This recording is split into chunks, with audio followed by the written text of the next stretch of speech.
কোরবানির ভাগীদারদের মধ্যে কারো ইনকাম হারাম অথবা উদ্দেশ্য অসৎ, গোশত খাওয়ার উদ্দেশ্য। কোরবানির দিন হাঁস মুরগি জবাই করা জায়েজ আছে কিনা, কোরবানি আর আকিকা এ দুটো একসাথে দেওয়া যাবে কিনা, কোরবানির গোশত দিয়ে দিনের প্রথম খানা খেতে হয়, এই কথাটা কতটুকু সঠিক, পশুর জান যাওয়ার আগে কি চামড়া ছিলা জায়েজ আছে, কত বছর বয়স হলে আপনি সেই পশু দিয়ে কি করতে পারবেন, কোরবানি দিতে পারবেন। দাঁত দেখে বয়স নির্ধারণ করে আমাদের দেশে। জবাইয়ের সময় বিসমিল্লাহ বলতে যদি কেউ ভুলে যায় তাহলে কি করবে? কোরবানিকারীকে কি চুল, নখ ইত্যাদি কাটা থেকে বিরত থাকতে হবে? বিয়ের অলিমার গোশত সংগ্রহের জন্য কোরবানি করা জায়েজ আছে কিনা, কোরবানির ভাগীদারদের নাম জপা কোরবানির পরে এটা জরুরি কিনা, জবাইয়ের সময় বিসমিল্লাহ বলতে যদি কেউ ভুলে যায় তাহলে কি করবে? এর উত্তর হলো, নিজের পশু তো নিজে জবাই করা উত্তম। যারা প্রফেশনাল জবাই করেন মৌলভী সাহেবরা, তারা তো ভুলের কথা না, কারণ তাদের অভ্যাসই আছে। নিজেটা নিজে করতে গেলে ডরে ভয়ে ভুলেও যেতে পারে। যদি কেউ ভুলে যান, ভয়ের কোনো কারণ নাই। মুসলমান যদি ভুলেও যায় তবুও সেই পশু হালাল হবে, খাওয়া হারাম হবে না।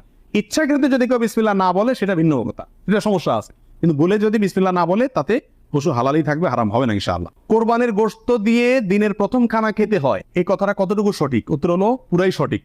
রাসূল আকরাম সাল্লাল্লাহু আলাইহি সাল্লাম থেকে বর্ণিত হয়েছে যে তিনি ঈদুল আজহাতে, ঈদুল ফিতরের ব্যতিক্রম করতেন। ঈদুল ফিতরে কিছু একটা মিষ্টি খেয়ে, খেজুর টেজুর খেয়ে তারপর ঈদগাহে যেতেন। আর ঈদুল আজহাতে সারাদিন কিছু খেতেন না, কোরবানির পশুর গোশত দিয়ে প্রথম খানা খেতেন দিনের। অতএব আপনি গরু দেন, ছাগল দেন, যেটা দিয়ে কোরবানি করেন, দিনের প্রথম খানা কি দিয়ে হওয়া উত্তম? ওই গোশত দিয়ে হওয়া উচিত। গোশতটা তো আল্লাহকে দিয়ে দিয়েছেন, আল্লাহর নামে জবাই করছেন, আল্লাহ আপনাকে হাদিয়া দিয়েছেন। এই জন্য আল্লাহর হাদিয়ার আগে একটু পেটটা খালি রাখেন, আকর্ষণ করে খান, তাহলে ইনশাআল্লাহ সেটা আপনার জন্য, আপনার আল্লাহর হাদিয়াকে আপনি মূল্যায়ন করলেন, সেটা প্রমাণ হবে। কোরবানি আর আকিকা এ দুটো একসাথে দেওয়া যাবে কিনা, এটা কমন প্রশ্ন আমাদের সমাজে। এর উত্তর হলো, অনেক উলামায়ে কেরামের মতে দেওয়া যাবে। হযরত স্বামী ইত্যাদিতে তাই লেখা আছে যে দেওয়া যাবে কোরবানি আর আকিকা একসাথে একই গরুর মধ্যে। আর অনেক উলামায়ের মধ্যে দেওয়া যাবে না। দেওয়া যাবে না এর ভিতরে আপনার পাকিস্তানের খুব নামকরা মুফতি ছিলেন মুফতি রশিদ আহমদ রাহমাহুল্লাহ, আহসানুল ফতোয়ার লেখক। তিনি হানাফি মাযহাবের বড় উলামায়ে কেরামের মধ্যে থেকে তিনি কঠোরভাবে এর বিরুদ্ধে করেছেন এবং বলেছেন কোন অবস্থাতেই কোরবানি আর আকিকা একসাথে মিক্স করা যায় না, উচিত না। কারণ কোরবানি একটা ইবাদত, আকিকা আরেকটি ইবাদত। আর তাছাড়া গরু এক অংশে একাধিক ব্যক্তি দিতে পারবে, এটা কোরবানির ক্ষেত্রে নবী সাল্লাল্লাহু আলাইহি ওয়াসাল্লাম বলছেন, আকিকার ক্ষেত্রে বলেন নাই। সেজন্য কোরবানি এবং আকিকা পৃথক হওয়া উচিত। একই দিনে হতে পারে, কিন্তু গরুর অংশে কোরবানির না, এই আকিকার কারণ নামের অংশ থাকা উচিত না। এই মতটা বেশি শক্তিশালী এবং বেশি সতর্কতামূলক। কোরবানির গোশত কিভাবে বন্টন করবেন, কয় ভাগ করবেন? এর উত্তর হলো, কোরবানির পশু 3 ভাগে বন্টন করা উলামায়ে কেরাম মুস্তাহাব বলেছেন, কিন্তু কোন হাদিসের ক্ষেত্রে আলাদা করে এভাবে নির্দেশ করা হয় যে 3 ভাগে করতে হবে। আল্লাহ কোরআনে বলছেন যে ফাকুলু মিনহু, তোমরা কোরবানির পশু থেকে নিজেরা খাও, ওয়া তাইমু আল কানিআ ওয়াল মুতাররা, ধনী গরিব সবাইকে দাও। তাহলে ধনী গরিব 2 ভাগকে দাও, আবার নিজে খাও, 3টাই হয়ে গেল এখানে। এর থেকে 3 ভাগ মোটামুটি ভাবে ইঙ্গিতে বোঝা যাচ্ছে, কিন্তু এটা কোনো জরুরি কিছু না। আর সহিহ মুসলিম হাদিসে আছে নবী রাসূলুল্লাহ বলেছেন তোমরা নিজেরা খাও, আবার রেখেও দাও, আবার দানও করো, অর্থাৎ 3টা করা যাবে। আবার সহিহ মুসলিমের আরেক বর্ণনায় আসছে তোমরা খাও এবং মানুষকে খাওয়াও। তাহলে বোঝা গেল নিজে খাওয়া, অন্যকে দান করা সবগুলাই উত্তম এই কোরবানির গোশতের ক্ষেত্রে। কোরবানির দিন হাঁস মুরগি জবাই করা জায়েজ আছে কিনা? আমাদের দেশে অনেকেই গ্রামের দেশে বলেন যে কোরবানির দিনগুলোতে, ঈদের দিনে কি করা যায় না, হাঁস মুরগি জবাই করা যায় না। আসলে কতটা সঠিক? উত্তর হলো, এটা সম্পূর্ণ ভিত্তিহীন বানোয়াট কথা। এর কোনো গ্রহণযোগ্য ভিত্তি ইসলামী শরিয়াতে নাই। বরং কোরবানি ঈদের দিনে কেউ চাইলে হাঁস বা মোরগ কি করতে পারবে, জবাই করতে পারবে। তবে যদি এটাকে কোরবানির নিয়তে করে যে আমার তো গরু ছাগল দেওয়ার সামর্থ্য নাই, আমি মুরগি দিয়েই দিলাম কোরবানি, তাহলে সেক্ষেত্রে এই জবাই কি হবে না, জায়েজ হবে না। কারণ এই পশু দিয়ে কি হবে না, কোরবানি হবে না। এমনি গোশত খাওয়ার জন্য যদি জবাই করে, তাহলে ঈদের দিনেও জবাই করাতে কোনো সমস্যা নাই।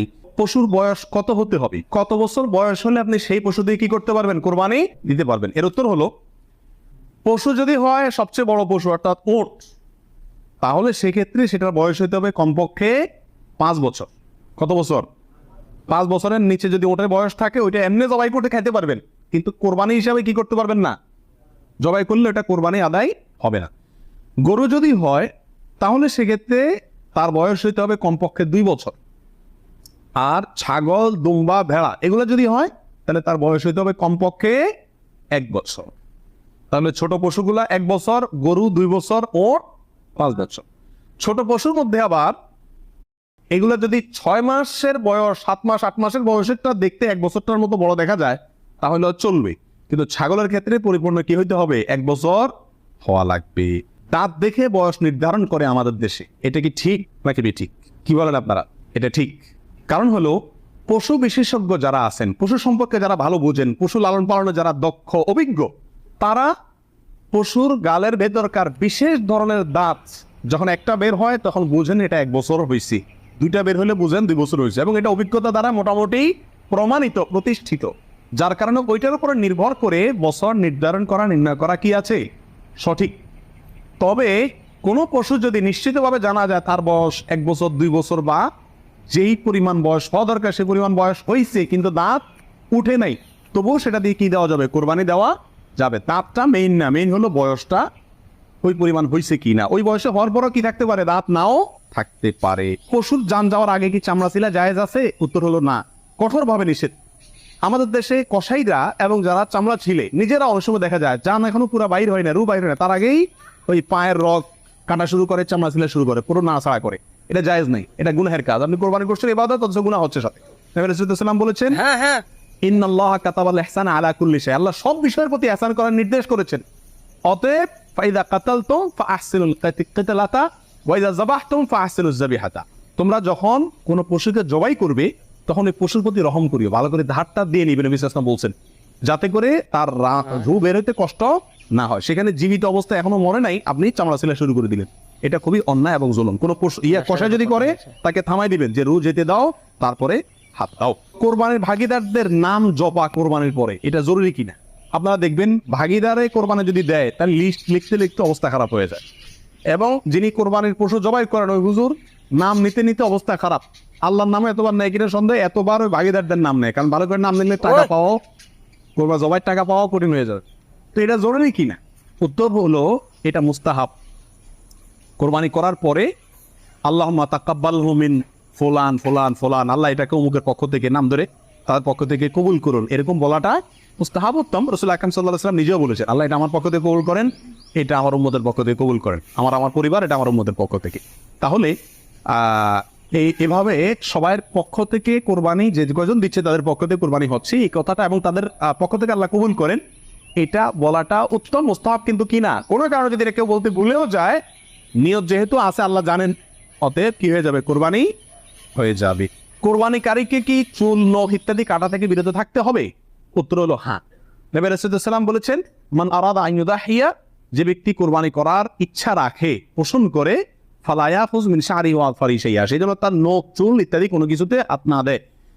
কোরবানির ঈদের 10 দিন আগে, চাঁদ যেদিন উঠবে ওই দিন থেকে নিয়ে ঈদের দিন পর্যন্ত এগুলো করা যাবে না। কি করা যাবে না? চুল, নখ ইত্যাদি কাটা যাবে না, কাটবে না কোরবানিকারী ব্যক্তি। কোরবানি দেওয়ার পরে চুল, নখ ইত্যাদি কাটবে, এটা খেয়াল রাখা উচিত। কোরবানির ভাগিদারদের মধ্যে কারো ইনকাম হারাম অথবা উদ্দেশ্য অসৎ, গোশত খাওয়ার উদ্দেশ্য আছে না নেই? কোরবানি না দিলে ছেলে মেয়েগুলা কার দিকে চেয়ে থাকবে? কোরবানি না দিলে নতুন আত্মীয় তারা কি বলবে? ব্যয়ের বাড়িতে রান কেমনে পাঠাবো? এরকম অনেক উদ্দেশ্য থাকে কি থাকে না? সারা জীবন দিয়ে আসছি, এবছর না দিলে সমাজে মুখ থাকে না, মানুষ কি বলবে, এই মানসিকতা নিয়ে কোরবানি অনেকে দেন না। এরকম যদি কেউ আপনার ভাগিদারদের মধ্যে, অংশীদারদের মধ্যে থাকে, অথবা কেউ যদি কোরবানি করে তার ইনকাম হারাম আর সে হারাম ইনকাম থেকেই দেয়, অনেকের হারামও আছে হালালও আছে, সুদও খায়, ঘুষও খায়, আবার বেতনও আছে হালাল, তাহলে সেটা ভিন্ন। একজনে কোরবানির পশুতে হারাম ইনকাম ইনভেস্ট করছে আপনি জানেন, অথবা তার উদ্দেশ্য অসৎ, তাহলে এই পশুতে আপনি এবং আরো যে কয়জন অংশগ্রহণ করবে কারোর কোরবানি হবে না। এই জন্য অংশীদার এবং কোরবানির ভাগই নেওয়ার ক্ষেত্রে বহু হিসাব নিকাশ করে নিতে হবে। যে ব্যক্তি গোশতের ধান্দায় বা অন্য কোনো ধান্দায় করে তাকে ভাগিদার নেওয়া যাবে না। কথা বুঝে আসছে? নিতে হবে যে শুধুমাত্র আল্লাহ সন্তুষ্ট করার জন্য, আল্লাহর সন্তুষ্টির জন্য যে কোরবানি করে তাকে, এবং সরাসরি হারাম টাকা ইনভেস্ট না করে ওই ব্যক্তি যার ইনকাম হারাম, এরকম ব্যক্তিকে ভাগিদার হিসাবে নিতে হবে। আর না হলে ভাগি দেওয়ার দরকার নাই, একা একাই দিতে হবে। বিয়ের অলিমার গোশত সংগ্রহের জন্য কোরবানি করা যায় আছে কিনা? আমাদের দেশে উল্লেখযোগ্য সংখ্যক বিয়ে হয়ে থাকে কোরবানিদের পরে। আপনারা খেয়াল করবেন, আগদ হয়তো আগে পরে হয়, খাওয়ান দাওয়ানের অনুষ্ঠান হয় কোরবানিদের পরে। আল্লাহ মাফ করুক, কোরবানির সময় তো গরু একটা এমনি জবাই করা লাগে, তো ওই সময় যদি অলিমার অনুষ্ঠানটা বা বৌভাতের অনুষ্ঠানটা করা যায় তাহলে তো ওই গোশত দিয়েই সারা যায়, গোশতের টাকাটা বেঁচে যায়। যদি কারোর এরকম উদ্দেশ্য থাকে তাহলে সেক্ষেত্রে তার কোরবানি হবে না। আর যদি কেউ মনে করে যে না, ঈদের পরে সবাইকে পাইতে সুবিধা হয় সেজন্য ওই টাইমটাতে করতেছি, অথবা আপনার কোরবানি করলাম অলিভার জন্য আলাদা গরু জবাই করলাম, অথবা আপনার কোরবানির গোশত অলিভার জন্য করে না, আমি অলিভা করলেও একটা গরু দেই, অন্য বছর না থাকলেও একটা গরু আল্লাহর জন্য দেই। এরকম যদি কেউ থাকে তাহলে তার জন্য জায়েজ। আর তা না হলে এই কোরবানির গোশত দিয়ে অলিমা সারা, অনুষ্ঠান সারা, এটা যদি ওই উদ্দেশ্যে করে তাহলে সেক্ষেত্রে এটা কোরবানি হবে না, বরং এটা এক ধরনের তামাশা হবে কোরবানি।